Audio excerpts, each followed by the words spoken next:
joy I came.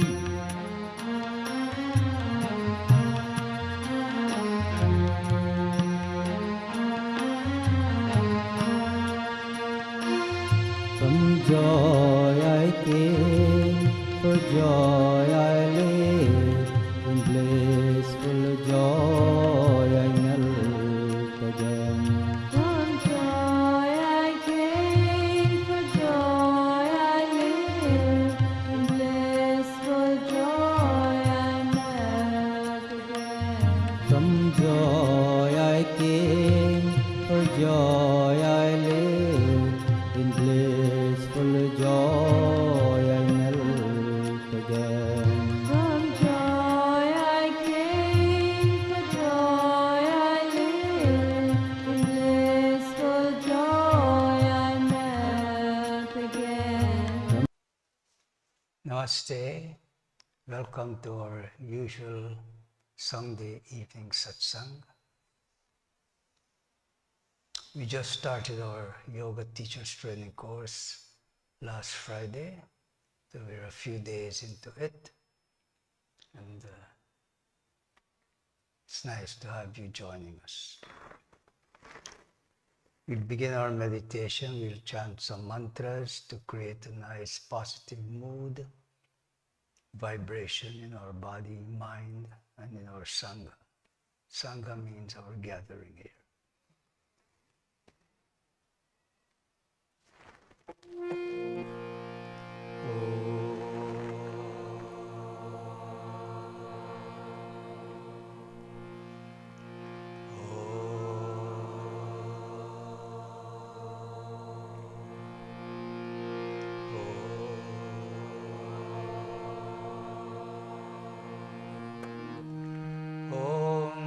Gam Ganapataye Namaha.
Shri Rama Jaya Rama Jaya Jaya Rama Shri Rama Jaya Rama Jaya Jaya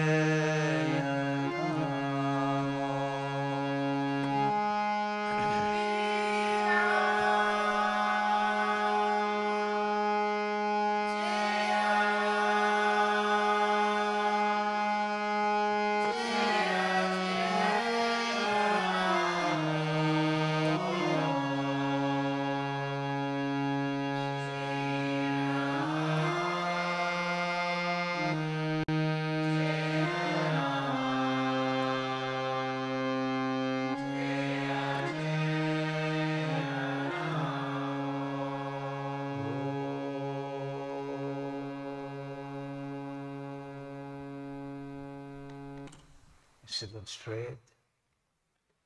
Make the spine, neck and head in one vertical straight line. Relax the body. Take a few deep, full yogic breaths. Full the abdomen, chest, shoulders. Exhale slowly and continuously, relaxing your shoulders, chest, abdomen. Squeeze all the air out. Inhale deeply. Exhale slowly and continuously. Keep your attention on the breathing. Inhale. Exhale.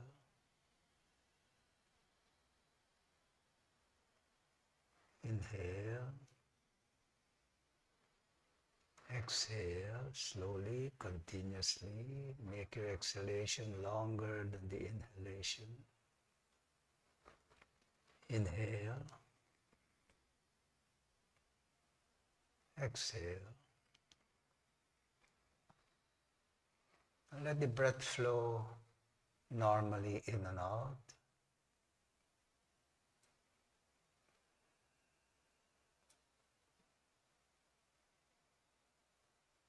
Now consciously withdraw the mind from all thoughts and distractions and focus the mind at the point between the eyebrows. This point is referred to as the third eye, Ajna Chakram, seat of consciousness. Doesn't matter what you call it. Keep your attention at that point. Every time you become aware that your mind has moved away, bring it back to this point of focus. Train your mind to rest at that point.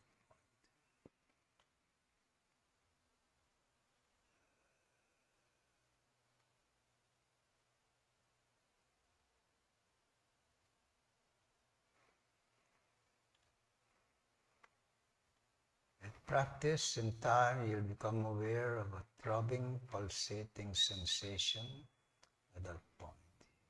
You'll feel the pulse. The moment you become aware of that pulsation, it will attract the mind to go deeper within, to experience deeper levels of shanti, of peace.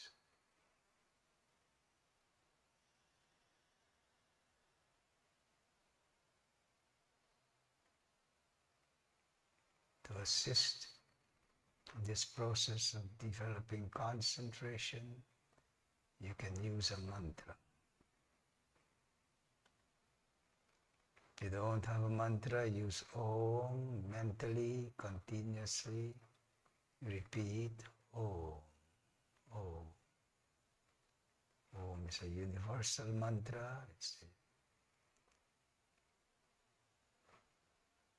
beginning of all creation.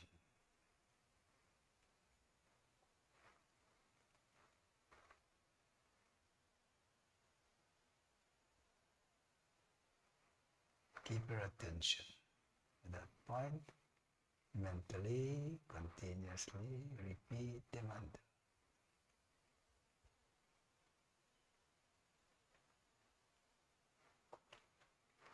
This will eventually lead you into a deep state of relaxation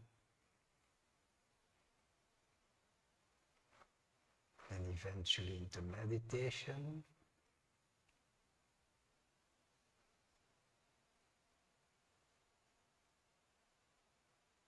And eventually into the transcendental state where you experience without conditioning, who am I, that you are divine.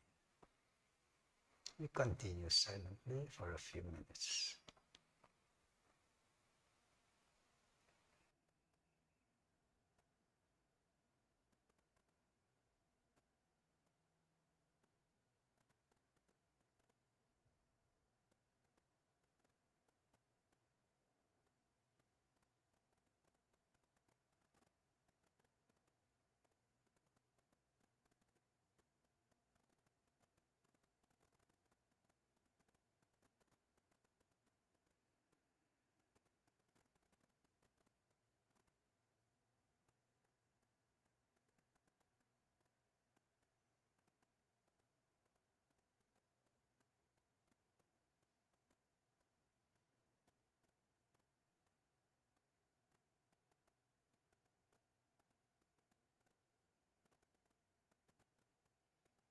Continue meditation with chanting.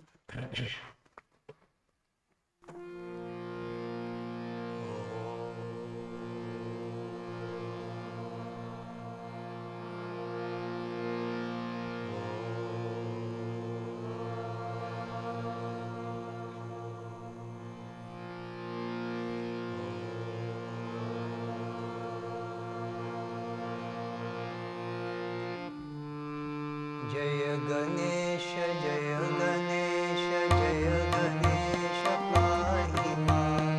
Shri Ganesha, Shri Ganesha, Ganesha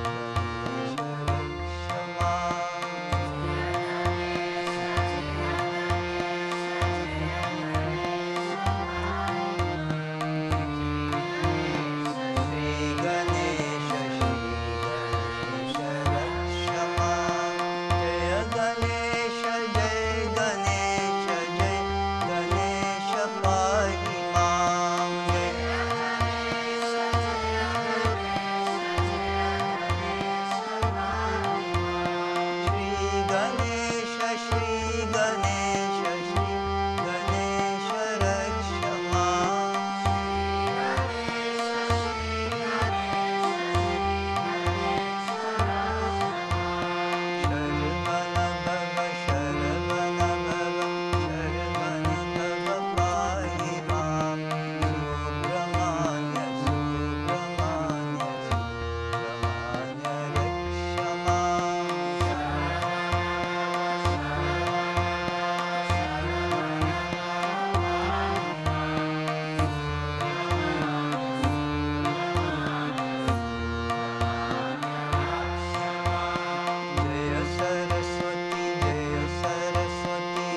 continue with a bhajan. Bhajans are like hymns.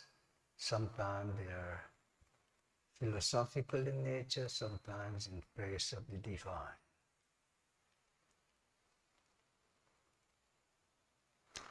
This one, the gist of the meaning of the bhajan is the devotee is addressing his mind. Oh mind, reflect on the joy that comes from chanting the name of God. This morning we chant the mantra. We say that in Sunday we adore Narayan.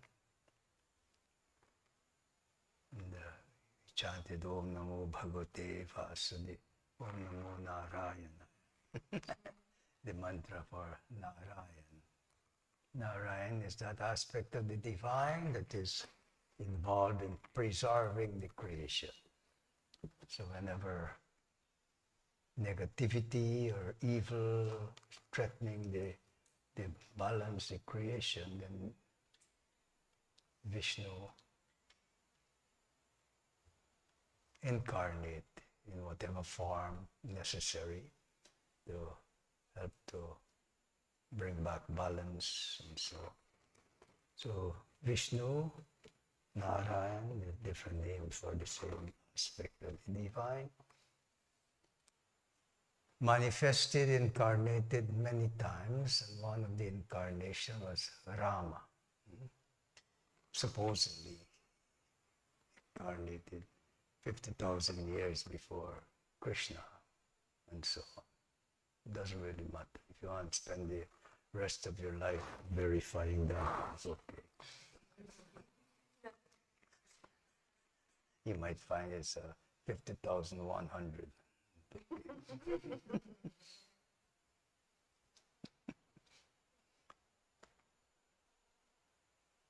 So this evening I'm going to sing a bhajan in praise of Rama. Rama was one of the incarnation of Vishnu. And this raga is called Bhairavi. It's a raga that you can sing 24 hours a day. This morning we sang the mantra in Bhairav, morning raga. Okay?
बाली निग्रहणं समुद्रतरणं लङ्कापुरी पश्चाद् रावण कुम्भकर्णमर्दनम् इत्यादि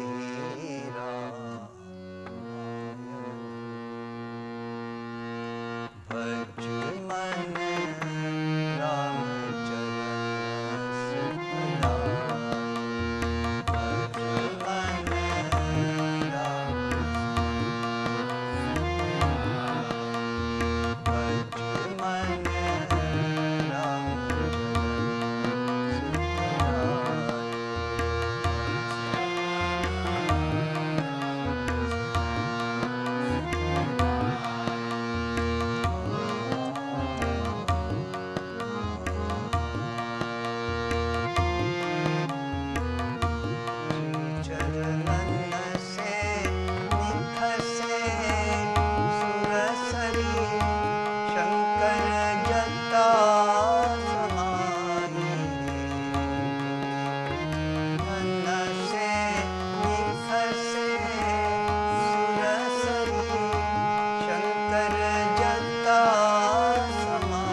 तन जन सेवत सदा रहत सुखदाई सोई चरण संतन जन सेवत सदा रहत सुखदाई सोई चरण गौतम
अनुज विभीषण निश्चर परसि परम पद पाई भज मन राम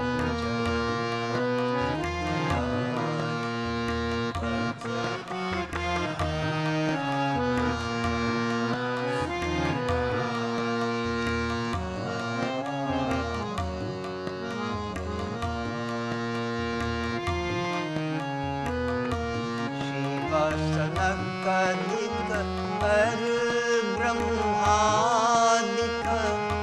शेष सहस मुख गाई शिव सनकादिक पर ब्रह्मादिक शेष सहस मुख गाई तुलसीदास मारुत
Om Shanti.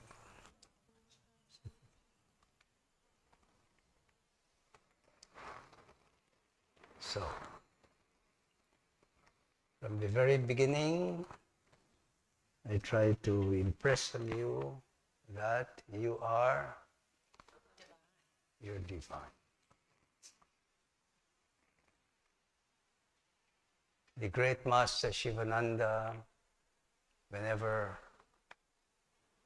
he enters into the Satsang hall, he addresses everybody.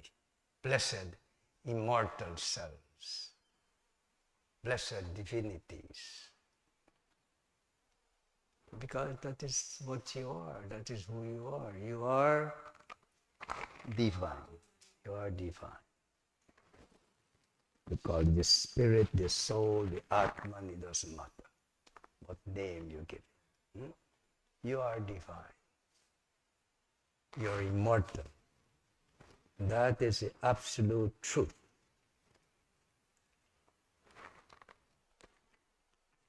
In the very beginning, you are reminded of this, right? Identify with that, right?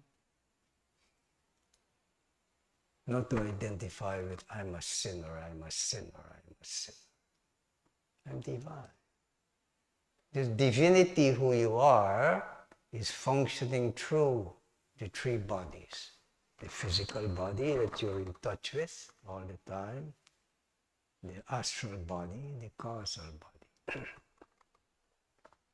This physical body is generally mainly made up of 11 systems. You have the skeletal system, muscular system, and so on, right? The astral body, we could call it the subtle body, is made up of the energy system, the pranamaya kosha. You've heard about it as yoga practitioners, you heard about chakras and nadis and so on. The life force is in the astral body, that is, that's the energy system. It's also made up of the mind, the mental system, emotional system, intellectual systems. These are different systems that are in the astral body.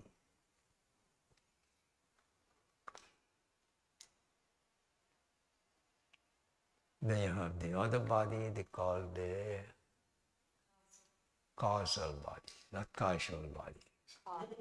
Causal body, the cause of this existence. And that's made up of the blissful system, Ananda Maya Kosha. Ananda means bliss.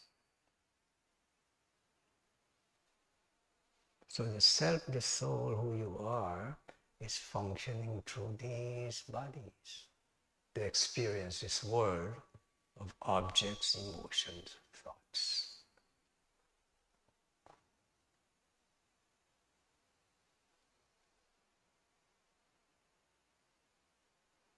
The goal and purpose of life is to realize that you are divine. To experience, to realize that I am divine. And that takes place when your mind becomes calm, steady, peaceful. Then you're in awareness of who you are, without any conditioning. At all times you are aware of who you are, but it's conditioned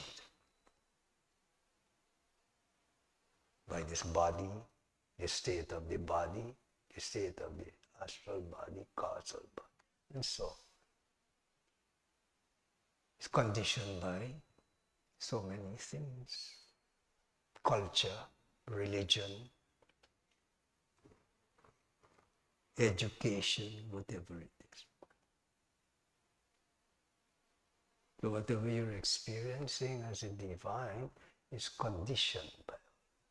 And mainly this illusion, delusion, superstition. You're experiencing conditioned by all of that. Illusion, delusion, superstition. Most people, that's how they exist, in the state of delusion. Delusion means are not aware of who you really are. Illusions, superstition, all of that keep you away from the experience of who you really are.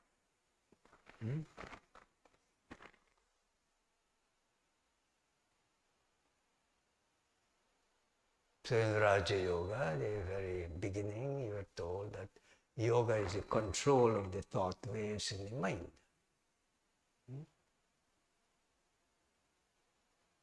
When that mind becomes calm, steady, peaceful, without any thoughts, then you're in awareness of who you are. Then man abides in his real nature. Next sutra, at other times, you are identifying with the thought waves in the mind, which means at all times thoughts are going on, and that's what you are identifying with. Right? So everything that you are experiencing and what you're doing consciously is yoga, you call it yoga. It should help you to reduce the agitation in the mind. Not right away this technique and that technique will make you completely stop all thoughts.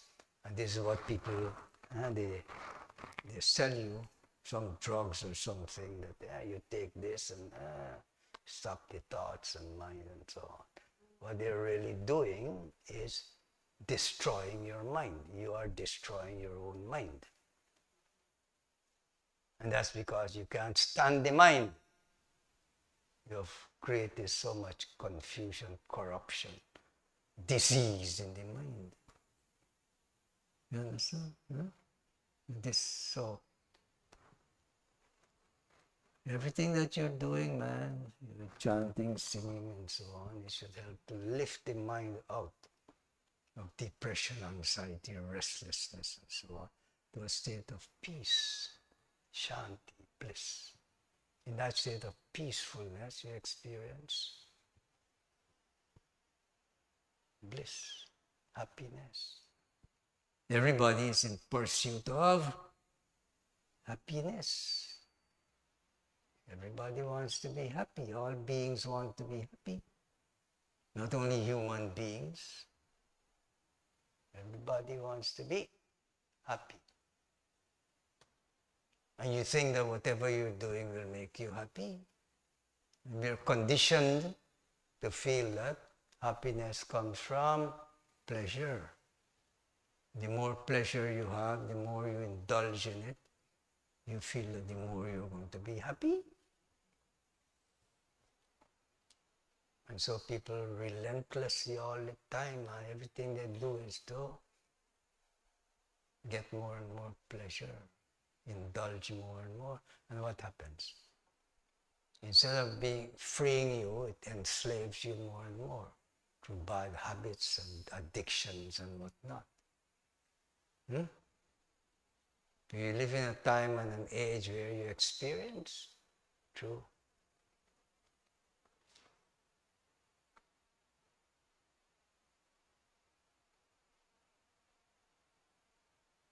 observation? You see people who are indulging, they have the means to explore all kind of pleasure, but are they really happy?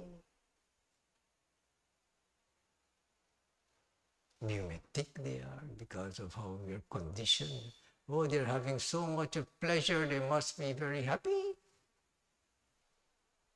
And for you to have more and more pleasure, you have to have the means. So you're busy piling up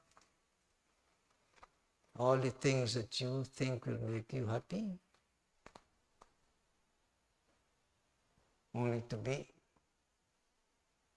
disappointed, end up with all kind of addiction, bad habits and so on, enslave you more. So yoga really is for, we say moksha. Moksha means liberation, to free you, to liberate you from what? Pain and suffering and so on. Freeing you from illusion, delusion, superstition. You shouldn't pile up more superstition in you, delusion and illusion. So if you want to reach that state of freedom, enlightenment means to be enlightened as to who you really are, that you are divine. There are certain processes that you have to go through. It's a science. I introduced you this morning to the science of how to study the mind and how to gain control of it, so that you become the real king, the Maharaja, the king. Raja Yoga means king. It's not just king that practices this yoga. It means that anybody is available to anybody. And if you want to be a master of your mind, then you are the real Raja, the real king. Or else you're just a slave to your mind, slave to your senses. Person of right discrimination. And if you're exposed to right knowledge, right teaching, and to what you're involved in, right practice, can take you to the state of experiencing for your own self. And that's what yoga is about. It's a step-by-step process that can take you to that state where you realize that you are divine. That's called self-realization, God-realization. And this takes place when you can bring the mind, every time you sit, you say for meditation, you can quiet the mind. Because you want to be happy. My guru always tried to impress on you that everybody wants to be wealthy, but the greatest wealth is health, good health, not bad health. Good health. The greatest wealth. So if you're spending all your energy and all your life pursuing wealth at the expense of your health, then that's not wisdom at all.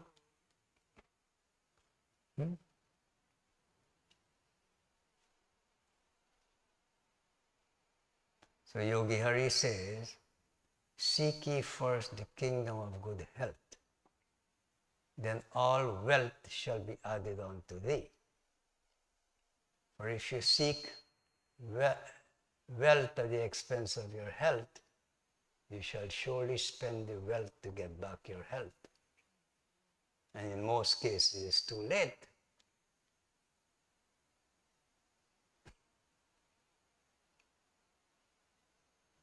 The pursuit of wealth is not evil. It is evil if you're trading your health for it. Then you're stupid.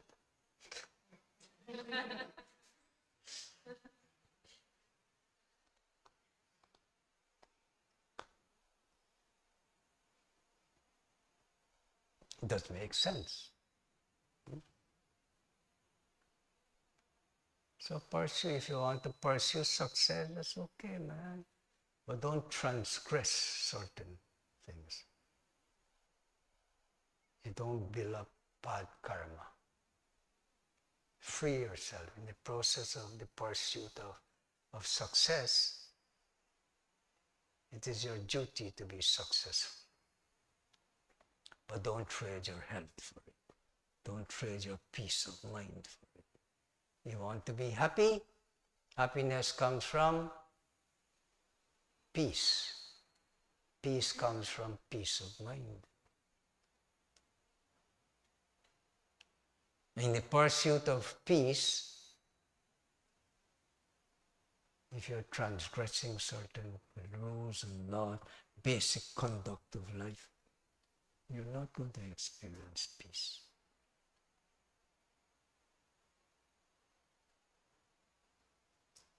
Happiness comes from peace. Peace comes from peace of mind, not pieces of mind. So, to continue, I talk about the 8 limbs of yoga, 8 limbs of Raja Yoga.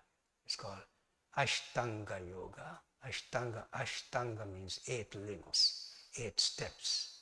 To yoga means uniting your individual consciousness with supreme consciousness. Yoga. And that's 8 steps. The first step is yama, moral and ethical disciplines. To be truthful, not to lie, not to cheat, not to tell lies, to be straightforward. Non-injury, don't injure living beings, living creature, in thoughts, in words, in deeds. What is a tree? A tree is a living thing, isn't it? It's alive. Don't injure it.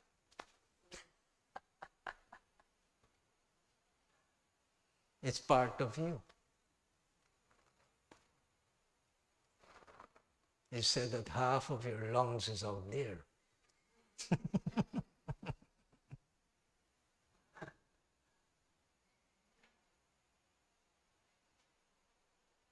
Absorbing you.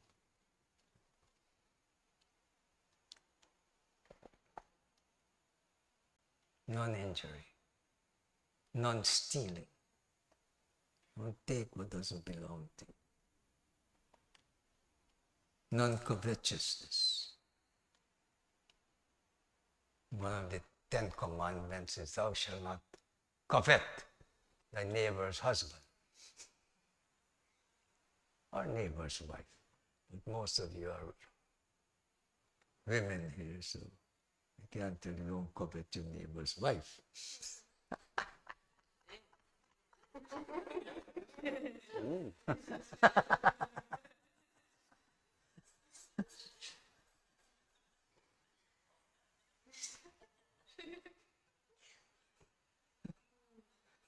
Must be outdated, eh?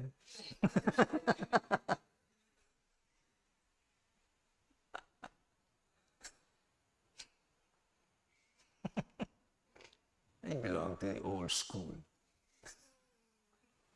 I'm 80 years old. Anyhow, and brahmacharya. We don't have to dwell too much. Just understand that it means discipline of the senses. Do not overindulge the senses. Live a discipline. Okay? And then we have the niyamas, 5 niyamas also. What are you doing to help you to uphold these vows? You want to gain control of your mind, so you have to observe these vows. Non-lying, non-stealing, non-covetousness, non-injury, and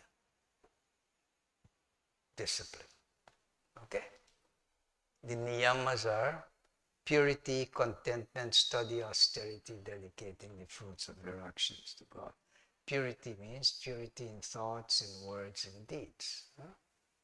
Contentment. Most of people's problem is because of discontent. They don't appreciate what they have. Appreciate what you have. I mean, good things.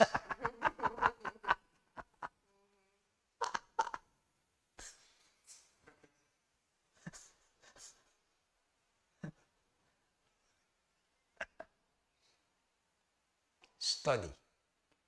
The study is study about yourself. Study about your body, your mind. Study about how to elevate your consciousness. That is what we are doing. That kind of study. Austerity. Austerity means to put in practice the teachings of the great master, of your guru, and so on. Put it in practice. Just knowing it theoretically, intellectually, and so on is not enough. Put it in practice. It's only that which you put in practice is of use to you. Master Sivananda tells us, an ounce of practice is worth more than tons of theory. It's not that you can equate it with so much practice or some ounce of, and so on. More than tons of theory. Only that which you put in practice is of use to you. Will create transformation in your life. Okay? Austerity. Dedicating the fruits of your actions to God, meaning you do your best. Your very best. Be convinced, be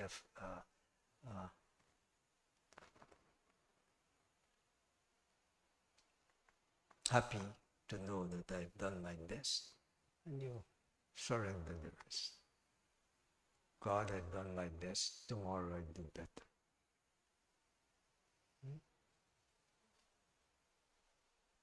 So these are the foundation for all spiritual practice. In fact, it should be the foundation for all sensible living. Not just yoga or spiritual life. But now that we understand, we reflect, that contemplate the way we are living our life, we strive to put it in practice, inculcate these values in your life.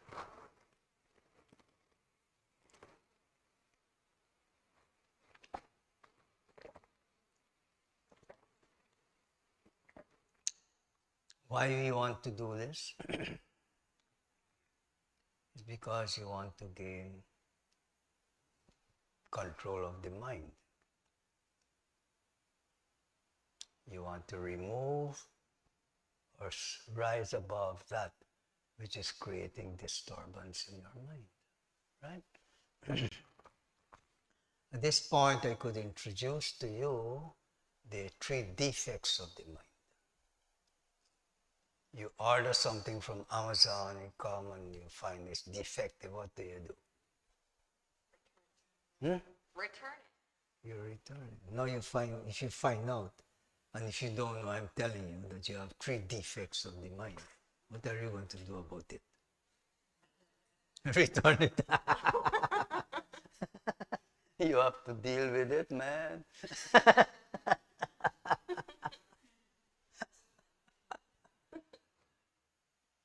Would you like to know the defects of the mind? The defects of the mind is called mala. Mala means dirt, filth.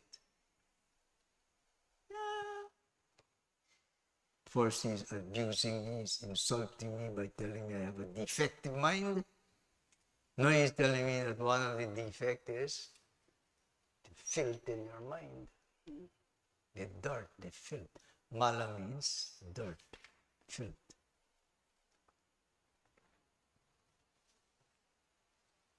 And what are the filth of the mind?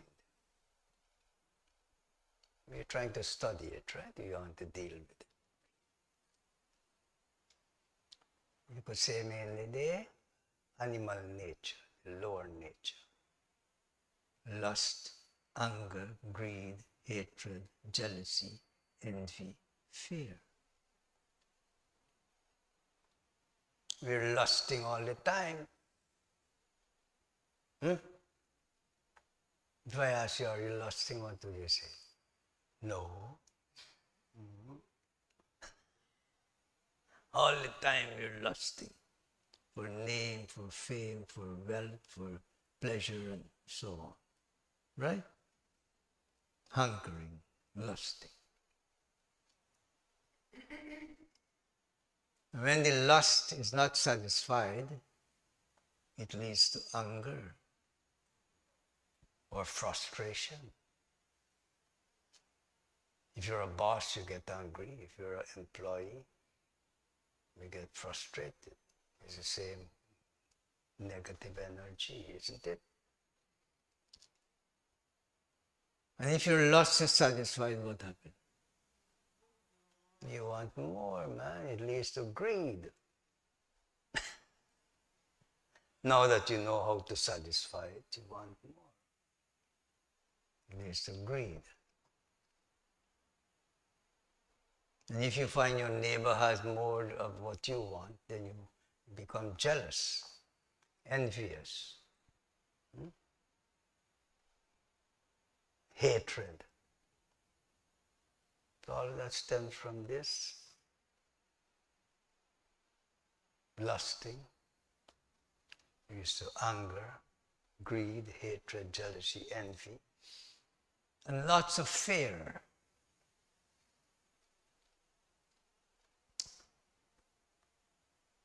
So can you see how that is the cause of this agitation in the mind?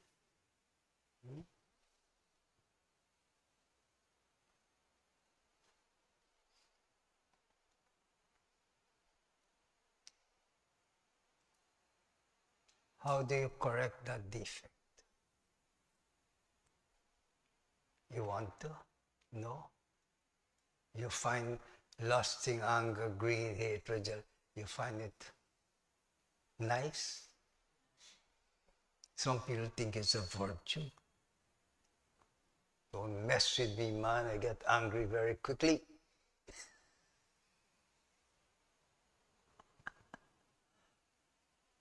But if you're a wise person, you say, no, these are undesirable qualities.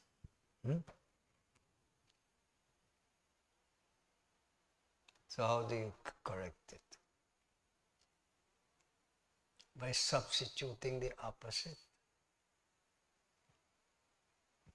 Love, compassion, mercy, generosity, patience, tolerance, charity, generosity. So, right? So you just substitute the higher values, the higher qualities, your higher nature, man. And it's within your grasp, within your power to do that. But first you have to recognize it and want to. In being more loving, kind, generous, forgiving, and so on. Is there any unhappiness in that? It doesn't agitate the mind as the lower nature is.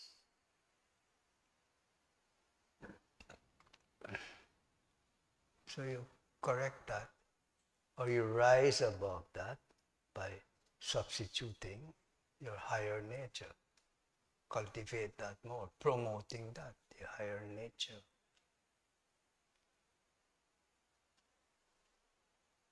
Be loving, be kind.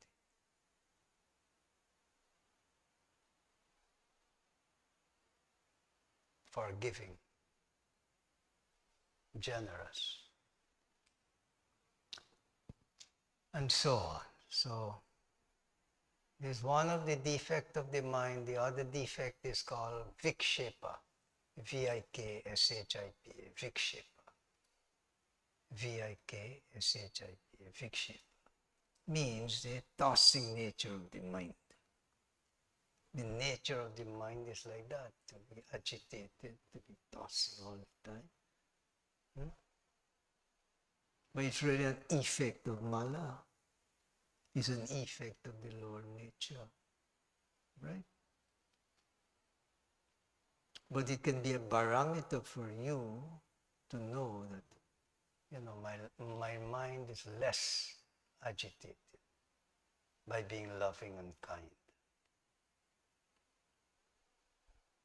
By being hateful and jealous and envious, it disturbs my mind more. You understand?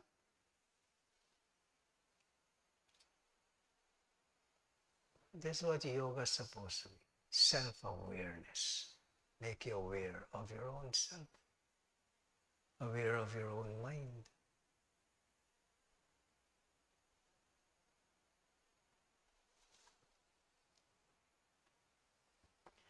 The next defect is called avarna, A-V-A-R-N-A, avarna.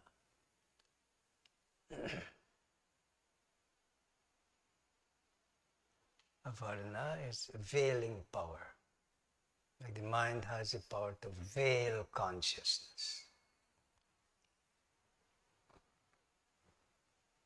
And this happens by wrong identification.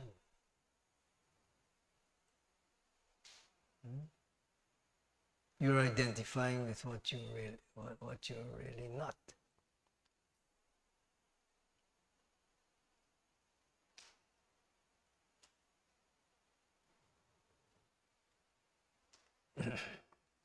That is because the further you move away from awareness of your divinity, who you really are, you're identifying with all kind of nonsense. As you continue to become aware and to analyze and to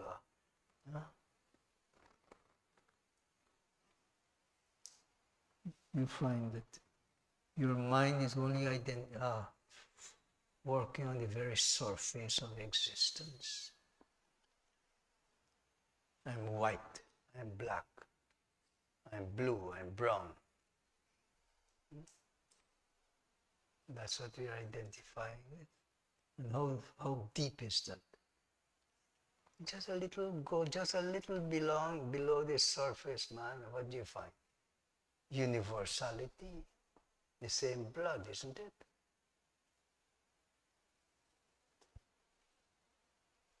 And that's how we exist in this world, on the very surface. And we are not even aware of it.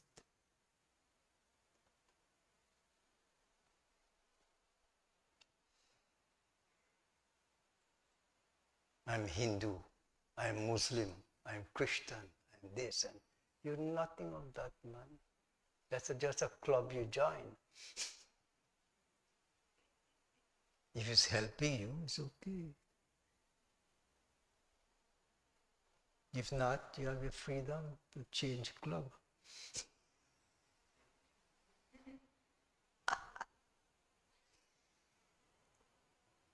Even in the practice of yoga, we're just on the very surface. What kind of postures you're doing, how you're conducting asana and this and that. It's just in the very, very surface of what yoga really is.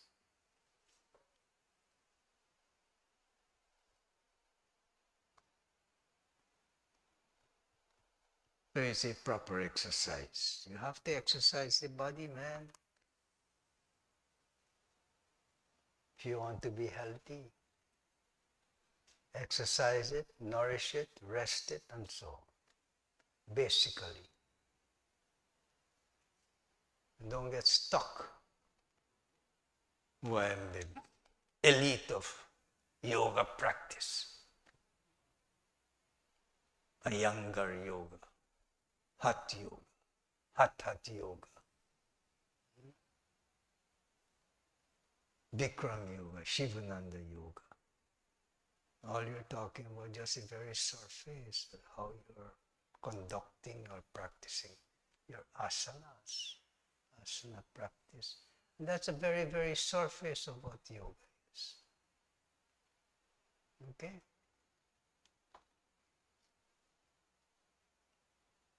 And if that is making you more egoistical, delusional, and so on, then it's not serving the purpose of making your mind calm, steady, peaceful, happy, and so on. Right?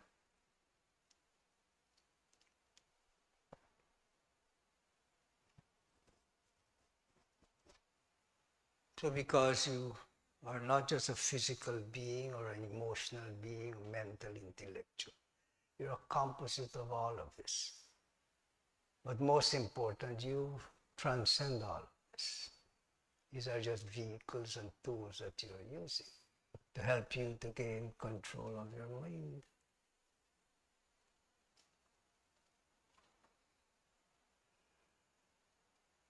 So we went through the 8 limbs, 8 steps, yama, niyama.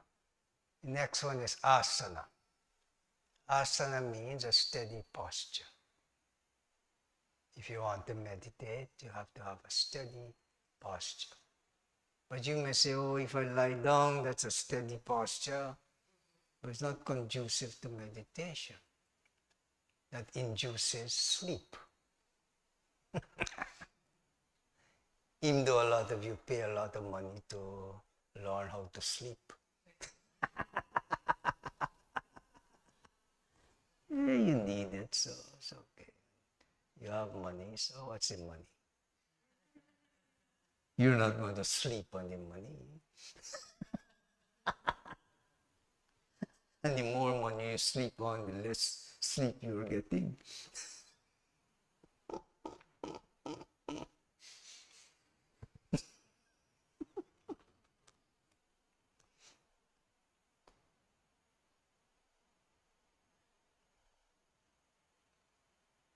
So we see a steady vertical posture. Vertical means your spine, neck and head in one vertical straight line. Because the energy travels like that. We'll get more deeper into this.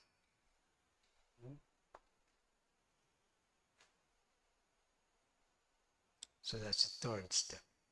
And to be able to sit without the body distracting you is a very high state to reach. And to be able to do that, it requires a lot of discipline, a lot of practice, a lot of effort. Because right now, you come, you're sitting. In a short while, man, your ankle is screaming at you. Your knees, your hips, your lower back, your upper, and so on. Isn't it? So you wish you came with your lazy boy chair.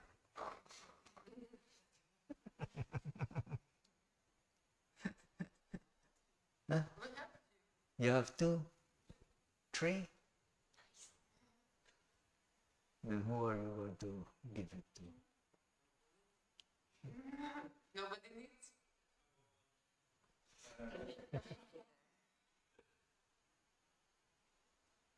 And you're here to be involved in some discipline that will help you to give you more freedom, right? And it takes a long time. Some people it takes a long time, some people less long, not so long. The Buddhists don't say, come let's meditate. Come let's sit. Just sitting is a very high discipline. And to be able to sit there without the body distracting the mind, you know that you are advancing your discipline, your practice, right?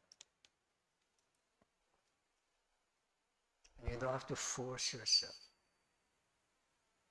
Even to sit to meditate, you could sit in a chair. Once your spine is vertical and you're not sitting in a lazy boy chair.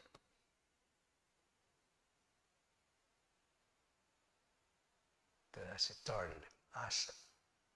And pranayama is to be able to gain control of this prana, this life force. And you gain that through breathing exercises. Or breathing, you're breathing, your life force is flowing in, out. And to be able to gain control of that is what pranayama means. So you do some breathing exercise and you say, oh, I'm doing pranayama. You're doing breathing exercise so that you can gain control of the prana, the life force. Okay? So that's the fourth limb. The fifth limb is called pratyahara. Pratyahara. Pratyahara. To be able to withdraw the mind from the senses or to withdraw the senses from the objects. Or your mind going. When you're driving, you are practicing pratyahara, withdrawal of the mind, isn't it? You try not to be distracted by all the signs and this and that and that.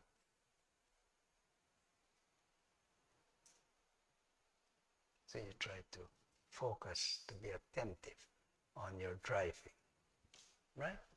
It's a kind of pratyahara. But when you sit for meditation, you're really withdrawing the mind, not just from this sense of sight, but from touch, from hearing, from seeing, from smelling and all. Right? So you withdraw the mind from the senses, or withdraw the sense from objects. You're not going to go and sit next to a garbage heap. So I want to withdraw my mind. Or you sit in front of some movie going on there. Oh, I control my sense. So certain things you have control over. Your sight, smell, hearing. You're not chewing gum all the time.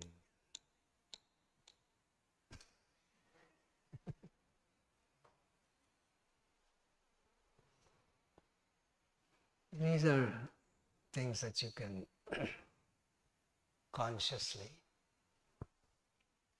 help you to withdraw the mind. Then when you close your eyes, what happens? Your mind is going all over the place, isn't it? On a world tour. By the time you realize it, you've gone around the world a few times.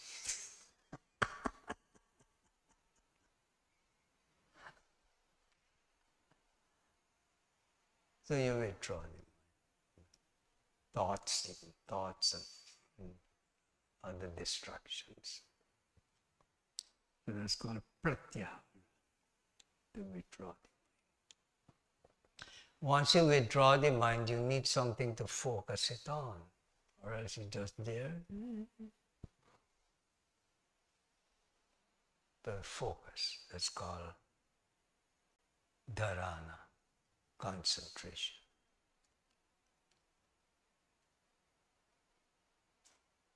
And everybody feel that I have good concentration.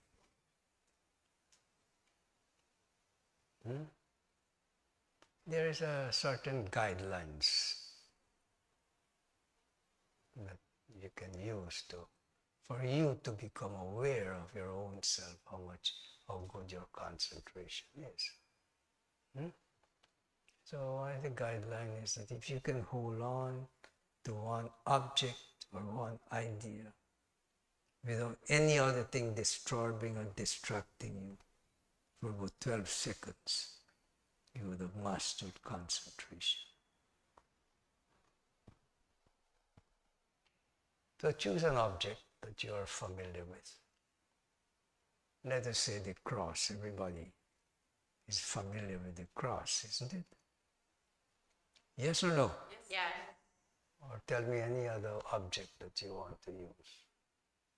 Yeah?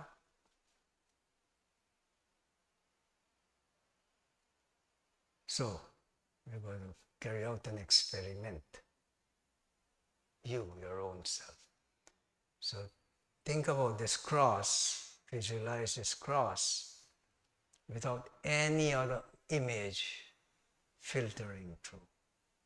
Whatever cross, you can use golden cross, wooden cross, whatever. And close your eyes and try to focus on just that one object without any other thing filtering through. Do it for 1 minute.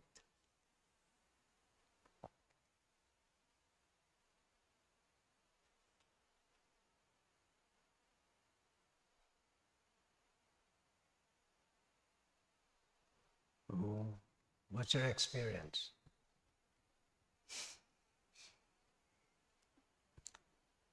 You find that you can't even hold on to it for a fraction of a second, man. That's how good your concentration. And whatever you achieve in this life is due to the fact that you can focus, you can concentrate. First, attentiveness has to be there. Be a practice. So when you sit here, I tell you, and I'm speaking to you and you're turning pages, what are you looking for? It means that you're not practicing to be attentive. You understand? So first you have to be attentive, to withdraw the mind.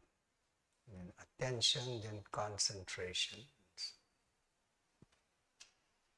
So I say withdraw the mind at this point here, third eye.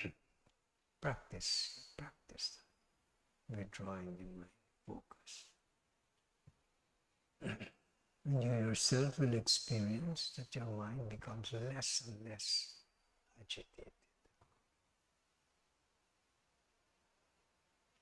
You can use anything, but it's better if you use something that will not take the mind in a direction that is stupid.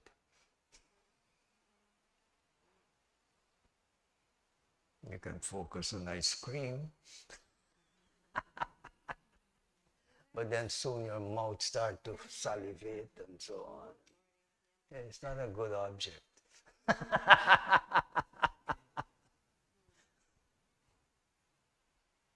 But it's not. When you're involved in something that is want to gain focus, concentration of the mind. So we say, okay, use a mantra. Mantra is that which protects the mind. And if you have some divine idea or personality, or mantra means that it protects the mind because it has some association with some divine manifestation. Rama, Krishna, Jesus, Buddha, Muhammad, whatever it is. It is creating that kind of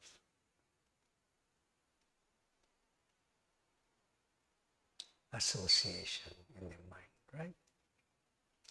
Even singing, music, not any kind of music. Music that will lift your mind out of restlessness, anxiety, depression, anxiety, so to a higher state of peace. Then becomes yoga. Call it Nada Yoga.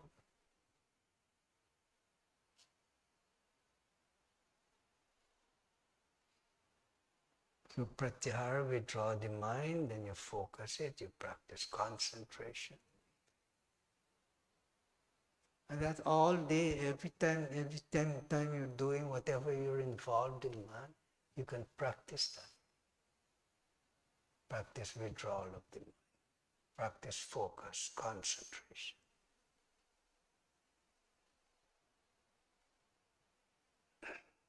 Now when the same concentration is not something else that you're doing, you're concentrating on one object, you don't have to switch to something else. If that continues now for about 12 times at 12s, 12, you will enter into another state that's called meditation.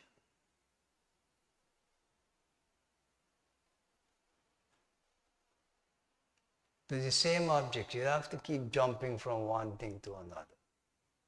Whatever you're focusing on, so we say the mantra, keep your mind focused. That eventually will lead you into that state that is called meditation. In that state of meditation, you lose awareness of time and space. And sometimes you say, I'm going to sit here for half an hour. You look at the clock and you close your eyes. You're so certain that half an hour gone, man. You look only 3 minutes. Why? Can't be. I'm better than that. When you close your eyes and open it and half an hour gone, means you are in meditation. So meditation is a state that you fall into. It's not something that you do. By mistake, we say, let us meditate. I'm meditating this. Meditation is a state that you reach by virtue of the mind being focused, concentrated, withdrawn, and so on.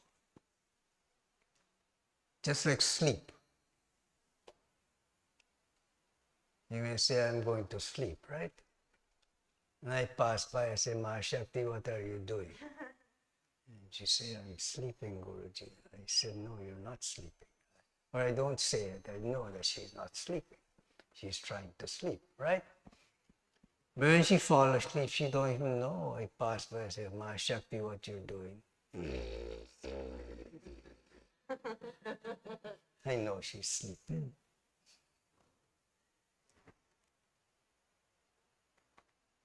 So meditation is a state that you fall into. That's the 7th limb of Raja Yoga. So you see how loosely we are using the word. And we have this kind of meditation, that kind of meditation. Everybody fighting among themselves. My meditation is better than your meditation, and so on. You may be involved in some kind of discipline that will help you to withdraw the mind, to bring the mind to that state of concentration. Right?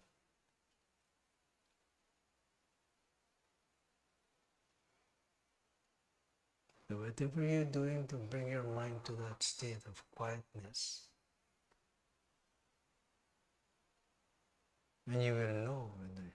And if that continues now for about half an hour, you will wake up into another dimension. It's called Turiya, Samadhi, Nirvana.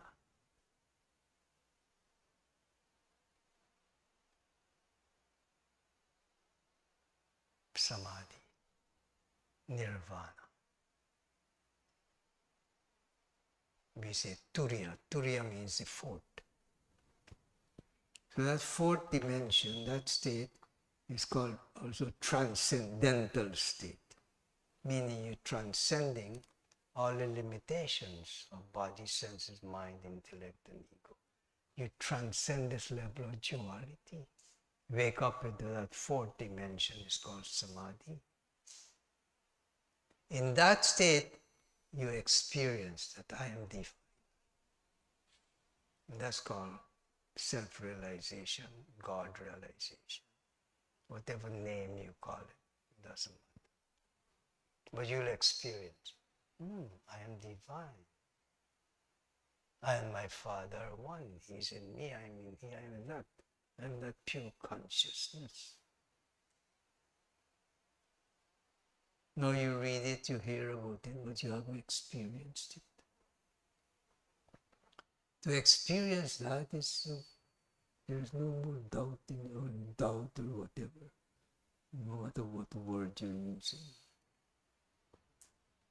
You're enlightened to the truth of who you are, that you are divine.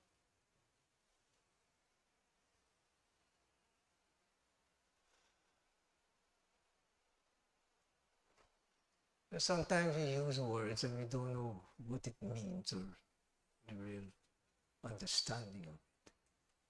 Self-development. You're involved in self-development. The self does not need to be developed.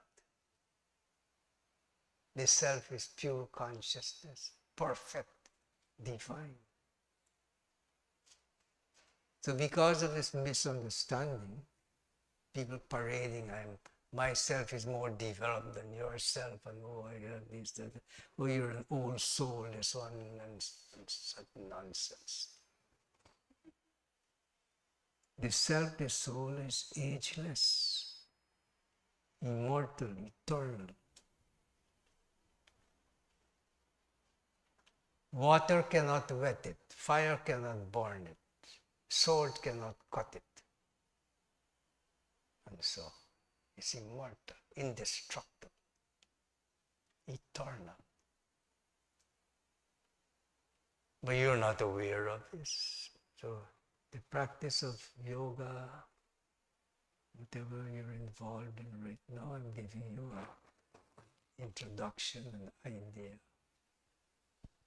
foundation that you should build on. That is called sadhana, S-A-D-H-A-N, sadhana. It's a conscious, willful practice to experience what you're taught. Huh? Sadhana, S-A-D-H-A-N-A.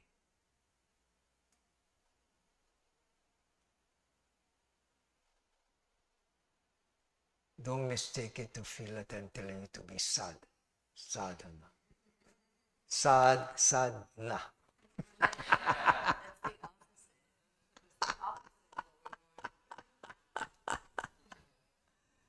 So remember that health is the greatest good. Peace of mind is the greatest happiness. Yoga can show you the way to both of these. And don't go and try to buy some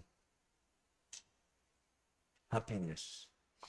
I mean, we think that more money we have, we want to buy happiness, have more biggest yacht and so on.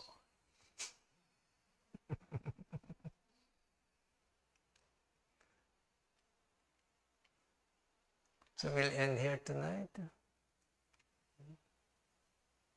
We'll continue tomorrow, okay? O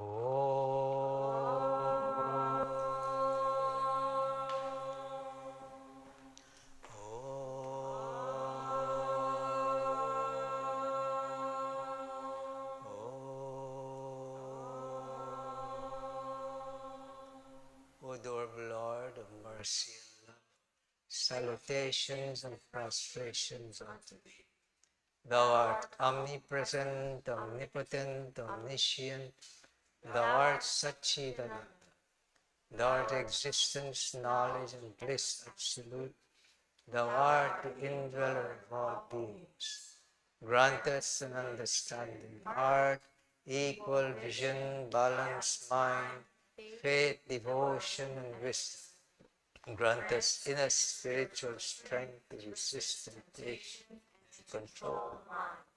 Free us from egoism, lust, anger, greed, hatred, and jealousy.